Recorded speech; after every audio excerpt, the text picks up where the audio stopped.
बिस्मिल्लाहिर्रहमानिर्रहीम। मैं तैमूर यूसुफज़ई हूँ। प्यारे पाकिस्तानियों पर सलामती हो। एक नई टॉपिक के साथ आज हाजिर हैं। पाकिस्तान की सियासत में एक नया मोड़ आने वाला है। वो नया मोड़ कौन सा है? कुछ पार्टियां इत्तेहाद करने जा रही हैं। हमारे साथ बैठे हैं सीनियर तज्जियाकार मुस्तफा खान साहब, इनसे पूछेंगे। पूरे पाकिस्तान से अवामी तहरीक की क़यादत खड़ी नहीं हुई, कुछ कारकुनान खड़े हैं, वो 30 40 50 सीटों पे खड़े हुए हैं, तो आप इसको इत्तेहाद नहीं कह सकते। आप ये कह सकते हैं, हमायत कह सकते हैं कि पाकिस्तान अवामी तहरीक ने NA 127 से बिलावल भुट्टो साहब की हमायत का ऐलान कर दिया है। और अभी जो है राजा परवेज अशरफ साहब गुजर खान से खड़े हो रहे हैं, कुछ देर पहले वहां पर भी उनकी हमायत का ऐलान कर दिया है। जो पीपल्स पार्टी के रहनुमा हैं, जो बड़ी क़यादत है, उनकी हमायत का ऐलान अवामी तहरीक कर रही है। अगर आप इत्तेहाद की बात करते हैं तो इस टाइम मैं आपको एक और ब्रेकिंग न्यूज देता चलूं कि जो एतजाज हसन साहब हैं, बैरिस्टर एतजाज हसन, वो इस टाइम बड़े मुतहरिक हो चुके हैं। तहरीक इंसाफ और पीपल्स पार्टी के दरमियान इंतखाबी इत्तेहाद करवाने की कोशिशें कर रहे हैं। और आपने देखा होगा कि जो तहरीक इंसाफ के जो बैरिस्टर गौहर है, वो उनका ताल्लुक भी पीपल्स पार्टी से है। लतीफ खोसा साहब का भी ताल्लुक पीपल्स पार्टी से, एतजाज साहब का ताल्लुक भी पीपल्स पार्टी से।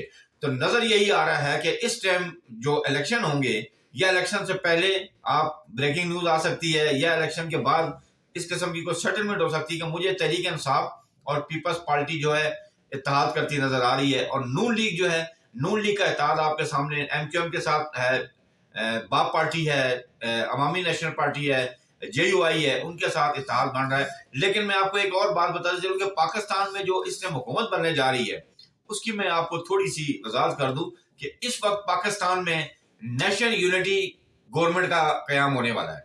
नेशनल यूनिटी गवर्नमेंट का नाम उसको दिया जाएगा। उसमें तमाम जमातों की नुमाइंदगी होगी उसमें, ताकि अपोजिशन जो है वो एक कमजोर अपोजिशन बनाई जाएगी। जैसे माजी में राजा रियाज साहब थे, इस तरह की अपोजिशन बनाई जाएगी ताकि हुकूमत जो है वो अपना टेन्योर पूरा कर सके। क्योंकि मुल्क को इस टाइम जो बहरान है, खासतौर पर IMF का, उसकी वजह से अगर मुल्क में बहरान आता है तो वो फिर सारा माशी बहरान पे उसका असरअंदाज होता है। फिर IMF के साथ जो पाकिस्तान के वायदे हुए हैं वो खतरे में पड़ते हैं। लिहाजा इस किस्म की हुकूमत बनाई जाएगी कि ताकि वो हुकूमत काम कर सके और IMF के जो वायदे हैं, IMF के साथ जो एग्रीमेंट है, उसको फुलफिल कर सके। और पंजाब में जो इस टाइम नजर आ रहा है, वो अलीम खान को वजीर आला पंजाब बनाने की बालगश्त हो रही है। मगर तेरी जो नून लीग है, नून लीग इस चीज को तस्लीम नहीं करेगी। लेकिन क्योंकि इस टाइम नून लीग का जो सियासी अखाड़ा है वो इस टाइम जो है खत्म हो चुका है। नून लीग पंजाब में भी इस टाइम उसको वोट बैंक काफी हद तक खत्म हो चुका है। 30 से 35 सीटें नून लीग को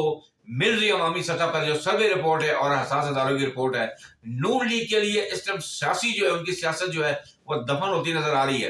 पीपल्स पार्टी ने बूस्टअप किया, मगर पीपल्स पार्टी अगर पंजाब में पीपल्स पार्टी का वोट बैंक नहीं है, मगर बिलावल भुट्टो जरदारी जिस तरीके से मेहनत कर रहे हैं, और खासतौर पर अवामी तहरीक के साथ अगर इनका इत्तेहाद बनता है, अवामी तहरीक क्योंकि बज़ाहिर उनके कैंडिडेट नहीं खड़े हुए, मगर उनका वोट बैंक एक है। Minhajul Quran, youth league, women league, MSM, इनके एक फोरम है, इनका वोट बैंक है। अगर ये वोट बैंक भी अब पीपल्स पार्टी को पंजाब में जाता है तो पंजाब में पीपल्स पार्टी की पोजीशन मुस्तहकम हो सकती है। NA 127 को बताता चलो कि वहां पर पीपल्स पार्टी का 2-3 हजार से ज्यादा वोट नहीं है, मगर यहाँ पर अवामी तहरीक मनहाजुल कुरान का अगर वोट उनको पड़ता है।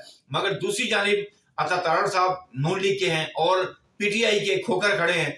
वो अगर PTI ये सीट ले जाती है तो मेरा ख्याल है कि ये पीपल्स पार्टी की शिकस्त नहीं होगी, ये पाकिस्तान अवामी तहरीक की शिकस्त होगी।